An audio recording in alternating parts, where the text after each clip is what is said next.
All right, what's up? MKBHD here. So this is the ROG Phone 6 Pro. I just want to start off just by reading you the specs of this phone that I'm holding in my hand right here, okay? So it has a 6.8-inch, 165 hertz AMOLED display. It's got a second OLED screen on the back too. Snapdragon 8 Plus Gen 1 chip, which has cores running at 3.2 gigahertz, 18 gigabytes of RAM, 6,000 milliamp hour battery with 65 watt fast charging, dual front facing stereo speakers, triple cameras, including a 50 megapixel main camera and 2 USB-C ports, and a headphone jack.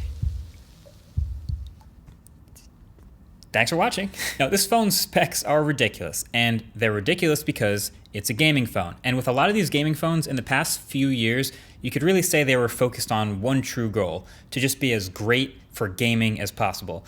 But with the latest generations, you can kind of tell they actually have two goals now: to be incredible with gaming and to also be really great to live with as a daily driver. Luckily, a lot of what makes a phone great for gaming also makes it great for using in everything else. But there are still definitely some challenges, as you'll see in a second. It's kind of like how sports cars back in the day notoriously used to be, super difficult to drive, tough manual gearbox, really harsh ride. Great for some high performance fun, but you wouldn't want to drive it every single day like that. And so in that analogy, the ROG phone is like a Porsche 911, where it's taken the high performance stuff, but it's also easier to daily drive. At least it would like to be a Porsche 911. So as far as performance goes, as crazy as it sounds, there's really not that much to say here. This is now the fastest phone I've ever used, not even on paper, but just as far as pure responsiveness and feeling like my every touch and input is immediately responded to. This sets the benchmark now for me. I drag my finger across the display and everything moves about as perfectly one-to-one as I've ever seen. Scrolling, animations, opening up apps, multitasking, all that stuff. It's just crazy fast. It's the new chip, of course, the Snapdragon 8 Plus Gen 1, but also this is now the fastest screen I've ever used, the 165 hertz display, and it's running with a 720 hertz touch sampling rate. That's double last year, which brings the touch latency down to 23 milliseconds. So you really notice things just follow your finger around the screen being super tight and everything being real snappy across the board. If it's synthetic benchmarks you care about, here they are.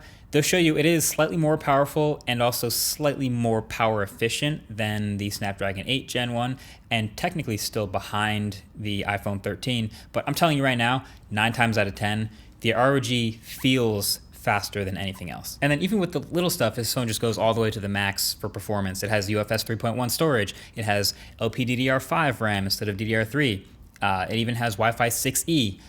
Any spec that you can think of at the very max, this phone has it. So I don't even have to be a hardcore gamer or a PUBG enthusiast or anything to understand that if you throw a game at this phone, it's probably going to be able to handle it. So I'm going to leave the gaming testing to the gaming enthusiasts, but then what about all the time that you're not gaming? That's probably even more time than when you actually do play games on the phone. How does the sports car drive when it's not on the track? Spoiler alert, pretty good. There is 18 gigs of RAM in this phone, like I said. Do you really need 18 gigs of RAM to play a single game?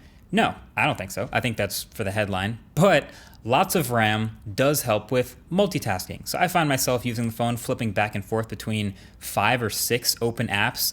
Easy. It keeps up. No problem, keeps them all open. This is also the best display yet on a gaming phone, not just in refresh rate, but in brightness and overall quality. They keep getting better. This is a Samsung-built AMOLED panel that they've tuned to be really, really fast, but it's still got improvements in color accuracy. It's HDR10 Plus certified, and it gets up to 800 nits. It's not quite flagship levels, but very usable outdoors and in most environments. The haptics are way better. This is one of the things that was bad in the last phone, but they turned the haptics all the way up. They've got a new motor in here. And so anytime you're scrolling or typing or bouncing back and forth on things, you really feel the clicky. It's good. It's a good haptic motor. And the under-display fingerprint reader, which also was bad on the last phone, is much faster. So it seems like Asus was at least listening about the stuff we were nitpicking about in the last ROG phone for daily use. You've probably also noticed triple cameras on the back, just like the ROG 5.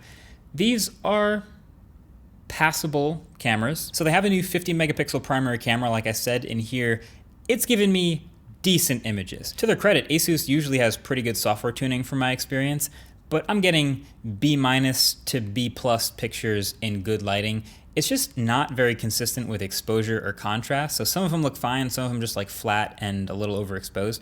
To give you an idea, this is a Sony IMX766 sensor, the same one you see in phones like the Oppo Find X3 and the OnePlus Nord 2T, both of which are under $600. Now, you're probably not buying this gaming phone for the cameras, but at least for the money you'd like it to be able to keep up with the other premium priced flagship phones out there, and it's just a level behind. It's nipping at their heels. Matter of fact, let's just get it all in one place now. So if you were thinking about getting a phone like this and these following things don't scare you off, then it might be a good phone for you. Ready? So the camera's definitely a weakness, especially the camera layout choice. Like even if this primary camera is passable, I hate this camera layout. It's a primary camera, then a 13 megapixel ultra wide, which is a little softer and worse, whatever, that's not a shock. But then the third camera is a macro camera instead of an ultra wide. And it's not even a good macro camera. So the cherry on top is they bury the macro mode like deep in the settings and like alternate photo modes. So you'll almost never actually use it, but they do prominently have a 2x button right here in the normal viewfinder, which is just a 2x crop on the main camera. You don't have a telephoto camera, just put a telephoto camera there instead.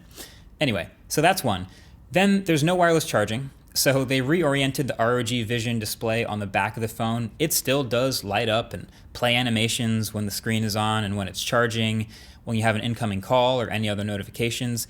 It's still super customizable and very unique to this phone, but it does mean there's no room on the back for wireless charging. So that's another thing. And then there's just the sheer size of this phone. Like I say it every year, but it's like the biggest phone that I review. And it's not trying to be sleek at all. They've kept the huge bezels around on the top and the bottom, huge stereo front-facing speakers in there. It's thick, but hey, you know what? It's a form factor where if you're gaming a lot, you spend a lot of time holding it in landscape, so you're gonna need some spots for your thumbs so you don't block the screen when you're gaming. That's all good. It's got some extra thickness for extra cooling. You got that extra USB port on the side. That's good for charging the 6,000 milliamp hour battery at up to 65 watts with the included charger. So that's the double play of great battery life and very fast charging, and a headphone jack. I mean, it's just Asus and Sony keeping headphone jacks around in their premium phones at this point. But just, all this stuff takes up space. It's a big phone. So yeah, there's like little things like the IPX4 water resistance rating isn't quite up to flagships of this price.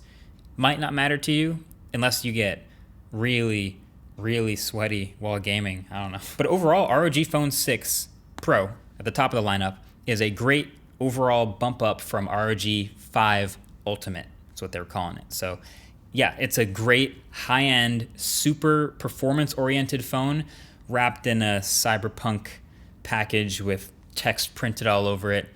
And it happens to be a pretty good daily phone too, if those couple of things don't get to you. And there's gonna be people always out there who want the crazy, exotic McLaren or hardcore Lamborghini, stiff suspension, real tight steering and handling, and that's fine, but I guess the difference is in the car world, people who get cars like that usually have a different car that they drive most of the time daily, and then they have the fun car. But for a phone, you typically just have one phone, so you need it to do double duty. So I do think the softening of this gamer phone into a more palatable daily phone and more well-rounded phone is a good thing. So yeah, props to Asus for that. Good looks. Either way, that's been it. Thanks for watching. Make sure you subscribe if you haven't already. And I'll talk to you guys in the next one. Peace.